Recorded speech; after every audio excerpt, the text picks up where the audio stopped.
UOIT video blog. Hello everybody, how are you doing?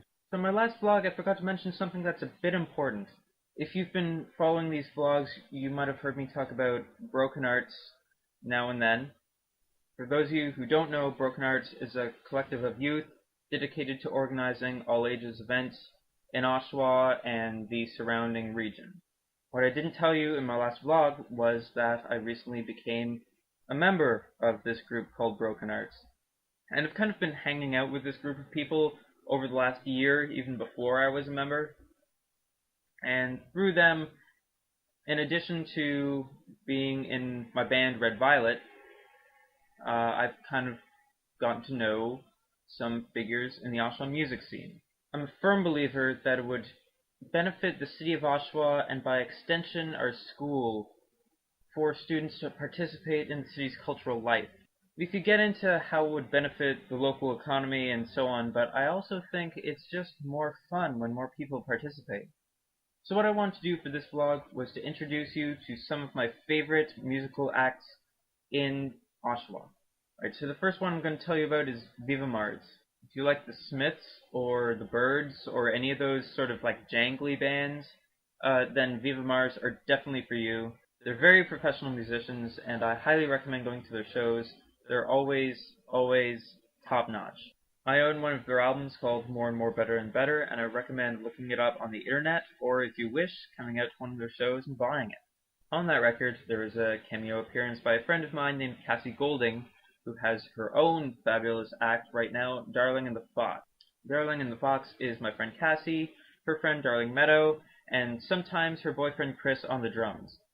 Darling and the Fox's style is sort of a mix of folk and old-fashioned 1950s rock and roll. If you like either of those, or you just love female vocals or amazing harmonies in general, then I would definitely recommend checking out Darling and the Fox. They are worth it. Oh, and I should probably mention that Cassie goes to UOIT as well. If grinding bass and awesome pounding drums are more of your style, then I would recommend checking out Watershed Hour. Watershed Hour are a duo from Peterborough, so they don't really fit the definition of Oshawa music scene, but they play down here with some regularity. As I said before, they're just drum and bass, but that doesn't stop them from being amazing. I wouldn't go so far as to say that they're like Death from Above 1979, but I will say that if you like Death from Above 1979, check out Watershed Hour, because you will probably like them. Another good punky group is Stranded Cruiser. Their frontman, Stefan, goes to UOIT, and he's a great guy. Stranded Cruiser kind of remind me of the Replacements, but not the Replacements when they were drunk and falling over, the Replacements that when they were playing really well.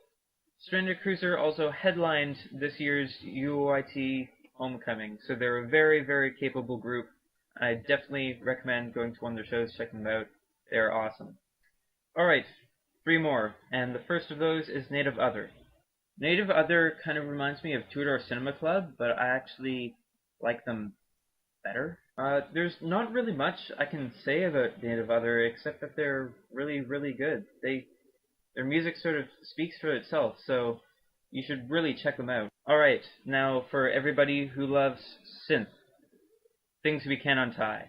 Things We Can't Untie are another duo. They both go to Durham College, and they are just totally creative people, and I definitely recommend, if you see their name on any poster there, go out to that event, because it will be fun.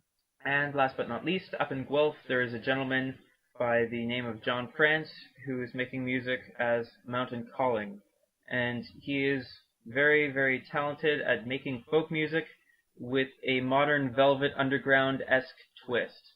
Like Watershed Hour, not exactly part of the Oshawa music scene anymore because he's up in Guelph, but I can imagine that he may come down and play shows in Oshawa since he was originally from here. If you see Mountain Calling on any posters anywhere, definitely go check them out as well. As a matter of fact, if you see any of these people's names, go check them out, because you won't be disappointed. I promise you.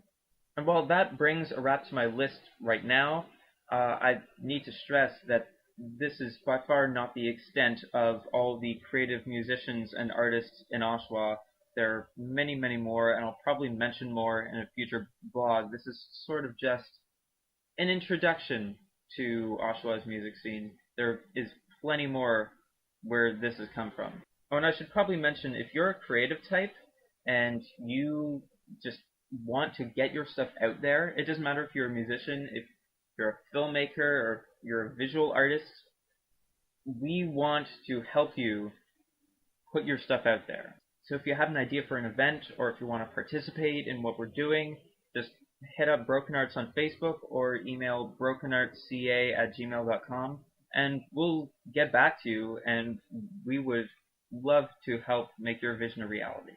Alright, I believe that's my time for now. See you later, guys.